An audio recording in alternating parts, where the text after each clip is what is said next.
Rocografía. No es solo un programa de radio.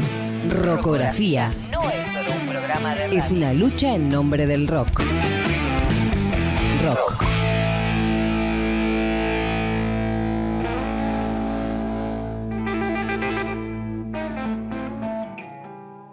Hace 15 años, y vamos con el video. Con el tape. Con el tape, pon el tape, Caserta, gracias.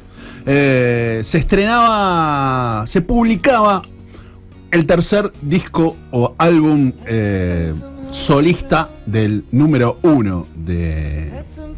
Un número uno, sí. Tom Petty era o es un número uno, no sé cómo quieren, o sea, falleció, sí, claro, en 2017. Tal número uno no es, entonces, si está muerto. Es arquero, sí. Sí, es un número uno, 22, tenía atrás, como Lautaro, pero... Es uno de los jugadores del rock and roll que... Si hubiese sido un equipo de básquet de la NBA, hubiesen retirado la camiseta. Sí, me encantó. Se nota que vio un juego olímpico. En el laburo estaba el pedo. Muy bien. Olímpico. Imagínate yo mirando los Juegos Olímpicos. Oye, no está mirando el vóley, no está. ¿Qué es eso? ¿Qué es eso? Con B larga. ¿Ganaron? Lo único que miré fueron los gladiadores, pero. Muy bien. A mí me gusta ver videos en Twitter que se emociona alguno, entonces como que también me emociona en algo que no lo veo. No te quise distraer, seguí con tu columna. Está Tom Petty esperándote en la pantalla. Perdóname. Se está haciendo viejo y se está por morir. Ahí va Tom. Ya se murió. Sí, ya se murió. Entonces tiene tiempo. Puede revivir. O no sé. Depende. Todavía no sabemos el alcance real del COVID. Es verdad. No, pero no murió de COVID, murió. No importa, pero el COVID por ahí levanta muertos de los cementerios, como en cualquier película de zombies. No, estoy mirando mucho cine. La pandemia me hizo mierda. Siempre el mismo tipo de cine. Tenés un problema muy, muy grande. Sí. Pero bueno, igual lo podemos charlar cuando quieras, Martín. No hay historia, ningún problema. Tom Petty es como si estuviera vivo. Hacelo como. ¿Querés que hagamos? Siempre va a estar vivo en nuestros corazones y en el corazón del rock and roll. Y en el arte. El arte nunca muere. Arte. El arte nunca muere, chicos. Aprendan esto, es una lección que nos dan absolutamente a todos. Decíamos Tom Petty porque es como que está ahí siempre, los discos de él son uno mejor que el otro, pero en su carrera solista, que fue muy corta, porque él siempre estuvo con los Heartbreakers, haciendo durante muchísimo tiempo. Pensé que había tenido una carrera mucho más corta, pero no, o sea, ya de los 70 que tocaban con los Heartbreakers, impresionante, que no vamos a hablar de eso. Sino que vamos a hablar que justo en julio se cumplieron 15 años de este Highway Combination. Es un disco solista de él. Es un disco para escucharlo no en tu casa escabeando, tirado en un sillón, sino es un disco del auto. Este tema es un tema más tranquilo. ¿Escabeando en el auto, decís vos? Sí, Highway Excavation. Claro, Excavation. Por la ruta, claro. 180. Sí, tenés que compensar con otra cosa. Lo único. Pero bueno, es lo que hay. Y bueno, ¿para qué está la pobre Tom Petty que tienen? Entonces, viste que a veces te agarran como momentos de la vida que escuchás más una banda, no sé, o un género. No sé, bueno, ahora quiero escuchar metal o estoy más escuchando otro tipo de cosas. No sé, depende de cada uno, o guitarrista, depende cómo uno lo encare en base a sus... A veces son cíclicos, ¿viste? Yo me escuché mucho Pink Floyd y ahora no escucho más Pink Floyd porque me quemé y por ahí en 6 meses volvés a escuchar o en 2 años o lo que sea. Bueno, en esa línea, ya hace unos sábados que le vengo comentando de hay como una especie de debilidad sobre los famosos songwriters, ¿no? De tipos que escriben canciones que son medio subvalorados en algún punto, porque creo que el estrella, el cantante o la banda es como más de piromanía que en algún punto, entonces hay más fuego, hay más cosas, y el songwriter generalmente queda un poco más relegado en otro nivel, y más si tiene un tema de egos como tenía Tom Petty, que tiene un ego mucho más aplacado, súper humilde, tipo que lo quería todo el mundo. Entonces, medio que si él hubiera tenido un ego por ahí un poco más fuerte, hubiera sido más un rockstar competitivo. Que no lo era él. Sí. Por ahí ahora no está a la orden del día ser vanguardista en base a un rockstar, o mejor dicho, el rockstar no es tan vanguardista como antes. Antes sí decía, un rockstar que desde que prendía fuego la guitarra, desde que pateaba un amplificador, digo, eso es ego también, ¿no? Digo, no, Hendrix, Townsend, hablé como dos exponentes de la guitarra para hablar. Rockstar, ahora los Guns sacaron de nuevo un tema que no sé si vamos a llegar a ponerlo, pero él tuvo un ego muy aplastado, entonces también se subvaloró un poco su rol dentro de la música. Y ahí es un poco donde queremos un poco quedarnos. Pasamos acá en este programa, pasamos por Johnny Mitchell, Leonard Cohen, volamos a Bob Dylan, hablamos de varios artistas que su fuerte es realmente escribir. Bueno, Bob Dylan ganó un premio Nobel por la letra que tiene de las canciones, no por escribir libros o asociarse con la literatura. Esos son realmente los tipos que te sorprenden porque si hubieran hecho el salto de la música a la literatura o a la poesía, por ejemplo, como el caso hubieran hecho, como pudo haber hecho Dylan, ese tipo se ganaba la vida de eso, o sea, tranquilamente podrían vivir, en vez de tocar la guitarra y cantar, vivir de vender libros, de escribir ideas, congresos, vender letras, solamente de vender letras. También eso. Viven, sí. Pero posesionista, ese tipo de cosas también. Entonces, ahí tenés como los géneros dentro del arte también es como que por ahí en otras materias puede ser más exactas, obviamente tenés una especialidad en economía, no creo que puedas aprender periodismo de golpe, sino que tendrías que hacer de nuevo otra carrera, ¿no? Claro. Digo, por comunicación, por cualquier cosa. Eso es un poco más complicado de economía a ingeniería. Pero en el arte, esa línea de la separación entre el género no está tan delineada y tan marcada como pasa en otros ámbitos de la vida, ¿no? O sea, yo no podría ser albañil ni carpintero en mi puta vida. Creo que él no podría haber sido un rockstar de estadio tampoco. Es un tipo con un ego, como decías vos, con una tranquilidad, pero es un tipo que tampoco ha tenido quilombos, que no ha tenido grandes manifestaciones de locura en su carrera. Ha hecho una carrera... perfil bajo. Exactamente. Y siempre perfecta. Querido por todos, tocó con todos. Sí, invitado por todos. Sí, totalmente. Participó en miles de discos. Número 1. Sí, totalmente. Tom Petty, como decíamos, fue o es, como quieran llamarlo, la música sigue estando, eso es lo más interesante. Un songwriter, pero no fue solo eso. Es un tipo muy completo, un gran cantante con el tono, me parece, justo para las canciones, para lo que él quería cantar. Y un gran entendedor de la guitarra eléctrica, sobre todo en lo rítmico, pero lo rítmico no es a Tom Petty parece que lo puede asociar más a la música, al country o al folk norteamericano transformado, ¿no? Porque no es el folk de los 50, ¿no? Es algo un poco más nuevo, pero un concepto de decir, bueno, la viola eléctrica de los 80, de los 70, de los 80, en esta música va a sonar así, y delineó todo un eje donde muchos se acoplaron a él, otras bandas se acoplaron. ¿Pero qué decís de desarrollo virtuoso? No. De decir, el sonido de la guitarra, la guitarra tiene que sonar a esto, sea haciendo una rítmica o haciendo un arreglo, un arpegio, indistinto qué está ejecutando, sino que de cómo el sonido quiere que vaya. Entonces, completo desde ese lugar. Bueno. Sobre todo eso, creación de sonidos. Mira, quiero que suene más o menos por este lugar. Simple tampoco. Claro. ¿No? También sí, nada. No había una cuestión de virtuosismo. Cuando también entraban en pugna los géneros musicales del rock dentro de los 70/80, donde se premiaba ese ego del rockstar que te metía en 10 segundos 150.000 notas en la guitarra.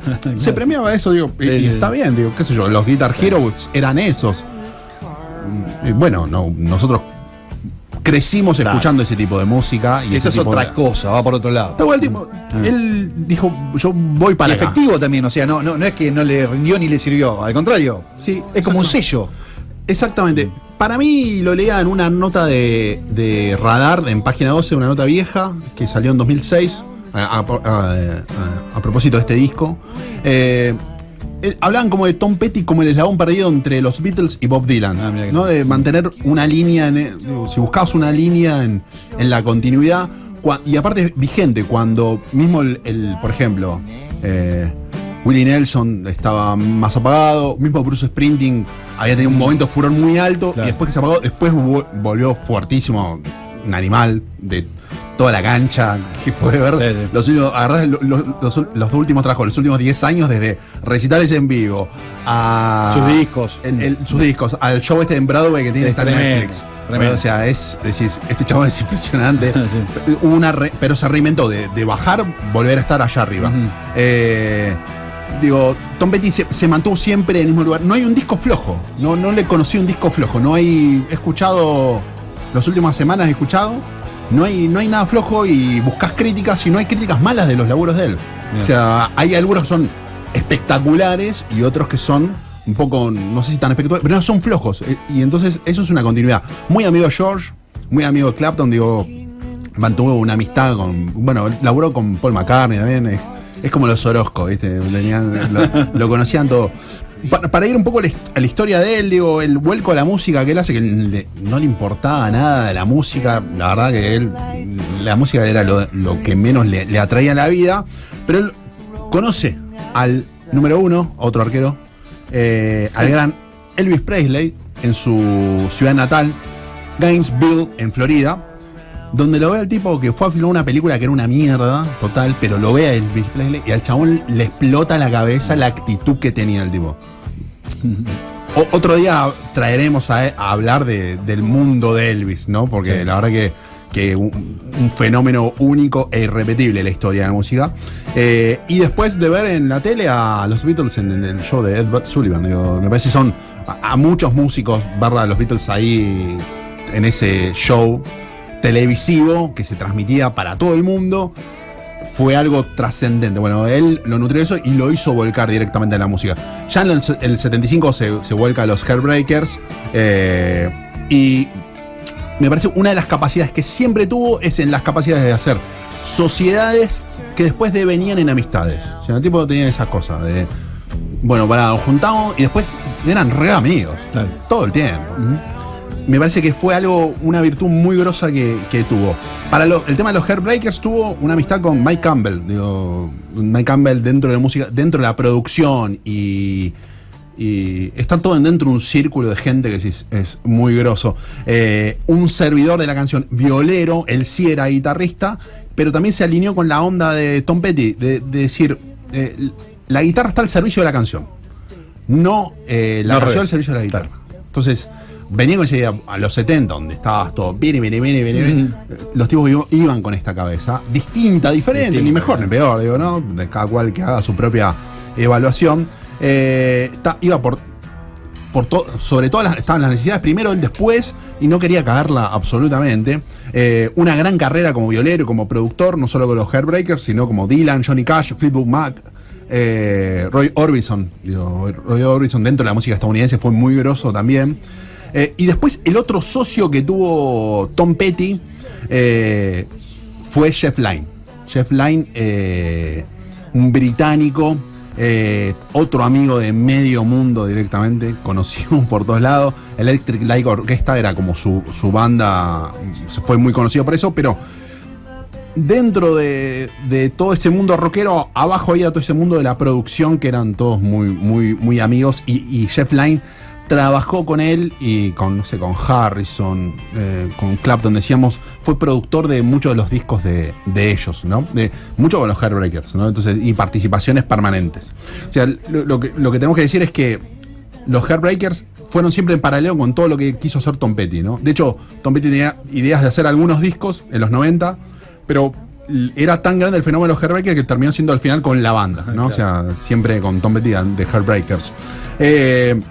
En julio de 2006, hace 15 años decíamos, se publicó este disco, ese Highway Combination, el tercer disco solista de Tom Petty, donde volvió a solicitar y convocar a estos dos amigos de siempre para tocar y sobre todo producir. Jeff Lynne como productor y Mike Campbell también, los dos, o sea, tocaban y producían el disco, que venían laburando juntos desde 1975 con Campbell. Un poquito. Mucho tiempo juntos. Matrimonio. Sí, matrimonio. Totalmente. Me parece que se conocían. Espectacular. El disco tuvo una versión que salió en formato streaming antes de ser publicado en formato físico. Hablamos de 2006, no en la actualidad. Digo, que es un tema que después lo vamos a charlar con el invitado, que también una banda como PES que fue de hacer este tipo de formatos en una web, ¿no? Claro. Subir cosas a una web. Después también iTunes en ese momento era, a través de Apple, trajo versiones diferentes con contenidos extras. En 2007 se publicó una edición especial con 2 temas nuevos directamente. La verdad que el disco en sí es un disco que suena increíble, la verdad que es muy interesante el tipo de sonido que tiene. Decíamos que es un disco para estar en el auto, no para... Por más que suene tranqui, pero es para ir manejando, ruteando, volviendo a tu casa, yendo a la playa cuando venga el verano, obviamente, o cuando quieras ir no como Martín que se mete en el medio del invierno a surfar, no directamente. Es una especie de álbum conceptual abierto y producido por Jeff Lynne, afortunadamente muy cercano a Rick Rubin también. Entonces, de hecho, fue publicado por una de las compañías de Rubin, un empresario de la música, no solo un productor hipón, sino también un empresario. Si no de la es el música. 1, es el 2. Empezó como productor hipón y terminó como un empresario. Super empresario. Lo banco, digo. ¿Qué me pasó la voz? Dios mío. Muy bien. Me victorié. La caterva. La caterva de cosas, Magdalena, gracias. Así que Rubin también fue parte de esta publicación a través de una de sus empresas. Rubin fue muy amigo de Tom Petty también. Después el otro vínculo, Johnny Cash, amigo de Rubin también. Recuerden que hablamos de Hurt como ese disco que Rick Rubin un poco lo ayuda a Johnny Cash a hacer el video, le da el visto bueno, le da una mano, que lo hablamos acá.